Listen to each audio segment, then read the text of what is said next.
Insektisida biologi Best Kill dengan bahan aktif azadirachtin, bahan aktif spektrum luas, memusnahkan semua jenis perosak yang merosakkan tanaman.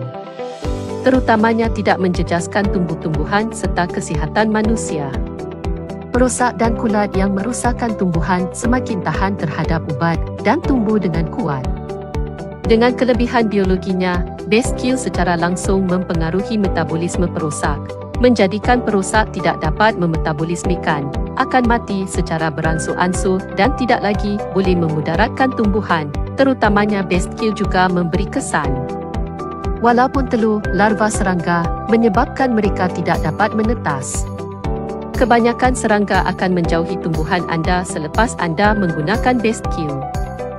Bunuh semua serangga berbahaya seperti kutu daun, kutu putih, lalat kuning, pengorek buah, labah-labah merah.